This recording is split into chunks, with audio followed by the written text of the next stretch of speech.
Narito muna po ang mga kwentuhang hindi pang marites pero kwentuhan ng Marites!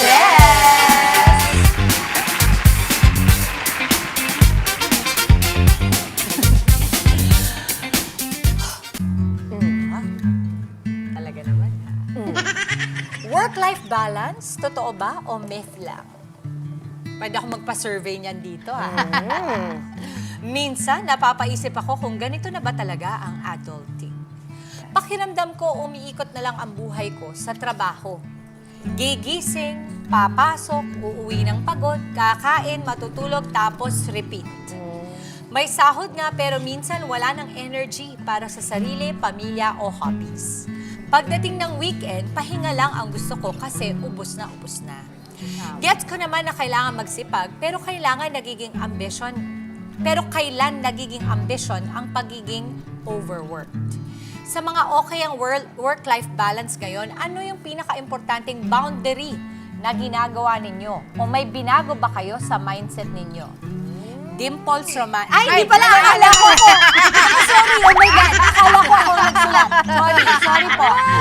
Hindi pala, 9 to 5 survivor. Relate, Ayan, pero... kung mapapakinggan natin ngayon yung self-talk ni Dimples Romana. Oo, ako pala yan. Oh my God. Hindi, Mama. kasi sige, di mauna ka. Kasi I'm sure ikaw kasi sobra kang busy. Alam naman natin lahat. Oo. Pero ako kasi... Template ba yan? Ha? May template ba dyan sa mga ganyan? Alam mo, palagay ko, ang pinaka-ilusyon dito ay yung balance.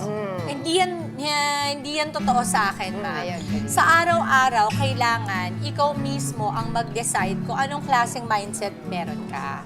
Ako kasi, ang mindset ko, pag nasa bahay ako, nasa bahay ako. Hindi ako nag-iisip hanggat maaari ng trabaho, unless may mga katrabaho ka nagte-text sa'yo, nagbe-message sa'yo ng mga memes, ng mga walang kwenta. Yan ko lang maaalalang, ay may work pala ako. Sorry. Pero pag nasa taping po ako or nandito ako sa morning show, I try my best to be present here. Yun ang balanse para sa akin. Pero yung sinasabi na itong parang, yung naririnig ko kay 9 to 5 survivor, ito po, mama, ay hindi, para sa akin na, hindi tanong tungkol sa work-life balance. Ito ay pa-burnout na. Yung inabot ka na.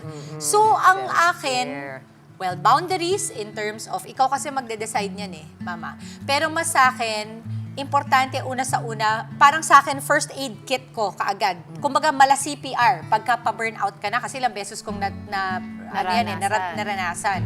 Siyempre, breadwinner ka. Oo. Hindi ka naman pwede na mapapagod. Okay? Pero, do something fun. Na gusto mo. Take a yung break. walang connection sa kahit na anong trabaho. At huwag kang makibanding sa katrabaho mo kapag me time mo. Yung work friends. Work friends pati mo, wag doon na break. muna. Break muna. Ikaw, mama. Alam mo yung gusto sinabi mo na hindi kailangan balanse. Kasi pag sinabi natin balanse, inisip mo 50-50 ba? Kailangan sakto kung ano yung binigay mo sa trabaho, doon din yung sa...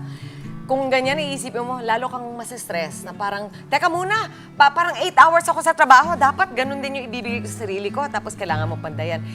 Pinapakinggan ko tong si 9 to 5. Basta ang sa akin lang is tugunan mo yung pangangailangan mo, kung saan man yun. Kasi parang panapanahon, seasons, like you said, di ba lagi mo sinasabi, may mga panahon na, paano kung ngayon ka pala nagpapakilala sa trabaho or parang ikaw talaga yung parang pinaka-fino-focusan ng boss mo, ikaw ngayon yung nagsashine doon.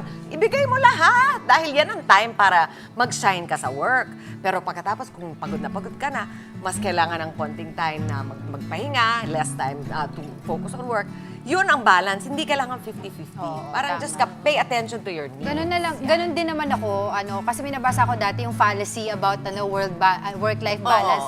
Isang isang kamalian or myth na talagang magkakaroon ka ng balance 50-50. Kasi there are seasons na yung work mo, yung Diba? priority mo dahil may mga deadlines ka. And there are times na yung family mo naman because they need you. Correct. No? So, parang ganun lang din naman ako sa akin. Ang boundaries mo lang yan, learn how to say no. Yan. Yun lang. Kapag alam mong hindi mo na kaya, no.